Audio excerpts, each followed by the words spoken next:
उसकी ये प्राचीन कसौटी रीतियाँ हैं, प्रचलन है, सिद्धांत बता रहे हैं कि जिस योगी द्वारा देह त्यागने का वो समय अनुमान लगाया जाता है कि कौन सा योगी पुनर्जन्म प्राप्त होगा और कौन सा योगी, कोई कब ये तपस्या कर रहे हैं उनमें किसको जन्म मिलेगा किसको नहीं मिलेगा, इसका मापदंड क्या है, तो ये मापदंड बता रहे हैं।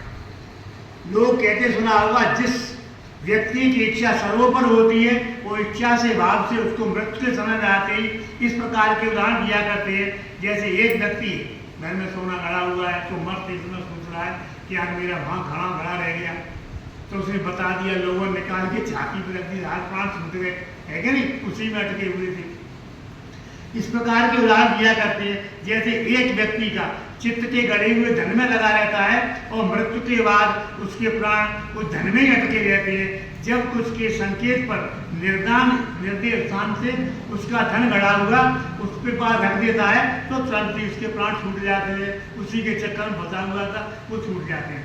कहने का भाव यही है, मृत्यु के समय व्यक्ति अपनी अधीश भावना से व्यक्त रहता है और अपनी भावना की पूर्ति। अब वो क्या होता है कि आदमी के समय में, मरते समय जो भावनाएं रहती हैं उसी भावना को लेकर जन्म देता है कि पैसा नहीं हुआ तो अगले जन्म पैसे के वक्त कब आएगा, कि लड़का नहीं, जो भी कुछ हो, जो उसकी कामनाएं अधूरी रह जाती हैं, उसी के जन्म क्यों हुआ है, अपना जन्म इसलिए हुआ है जो हमारी इच्छाओं की पूर्ति नहीं हुई उस पूर्ति करने के लिए हुआ है कि नहीं। अब ये पूर्ति हो जाएंगी और रह जाएंगे, फिर जन्म लेंगे, तो इच्छाओं की तो पूर्ति कभी होती नहीं, पुरानी पूरी हो जाएगी, नई खड़ी हो जाएंगी, तो आदमी का जीवन क्रम चलते रहता है। अब ये तो विशेष महान पुरुष होते हैं, वो इससे बड़े हो जाते हैं, उसकी बता रहे हैं, मापदंड बता रहे हैं।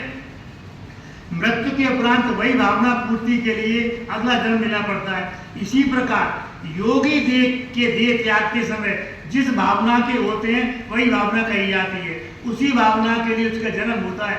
हे अर्जुन, अब वो कृष्ण कह रहे हैं, हे अर्जुन मैं उस काल को बताता हूँ जिस चाल में शरीर छोड़कर, अब वो बता रहे हैं कौन से समय में जो योगी मरता है तो पता पड़ेगा इसका जन्म नहीं होगा।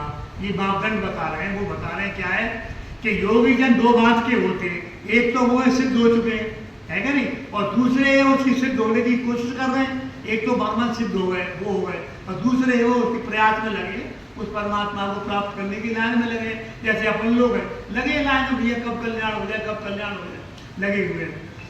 अर्थात उनकी कुछ भावनाएं शेष है। ये दोनों प्रकार के योगीजन जिस विचारधारा को ले हुए देखते आते हैं उसी धारा को सुनो। सनातन काल से प्रकाश ही ज्ञान का सूचक होता है। ये लाइट है ना, उजेला है, ये प्रकाश का सूचक है, अंधेरा तमोगुण का सूचक है। तो उनका कहना है कि जो योगी प्रकाश युक्त वातावरण में शरीर छोड़ता है, माने शुक्ल पक्ष हो, है क्या नहीं, और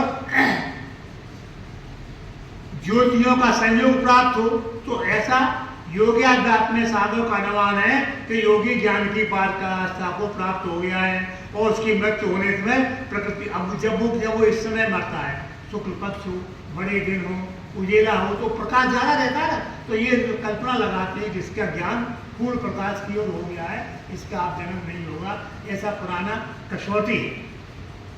और योगी निश्चात रूप से परमात्मा तत्व में लीन हो गया है, उसे पुनर्जन्म की आवश्यकता नहीं है। ये मापदंड है कि मरते समय शुक्ल पक्ष हो, बड़े दिन हो, उजेला पाप हो, और समय भी बताते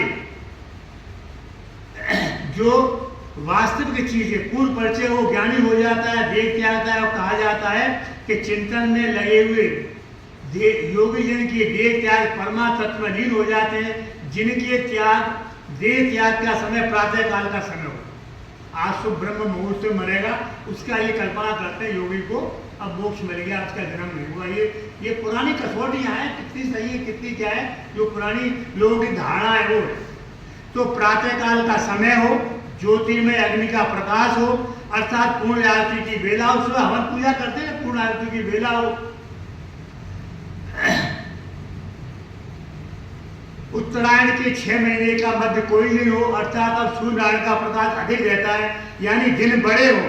विवेचन से स्पष्ट है योगी के देह त्याग के समय अधिकतम प्रकाश पुंज है, तो योगाभ्यास में रत योगियों की धारणा के अनुसार उसके देह त्यागने वाले योगी का पुनर्जन्म नहीं होगा।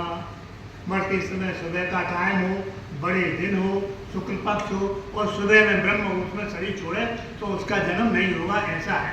यदि योगी कोई वासना शेष है और पूर्ण वासना रहित नहीं हो पाया है तो ज्ञानी पूर्ण प्रकाश से वंचित है, अतः ऐसी योगी को देह त्याग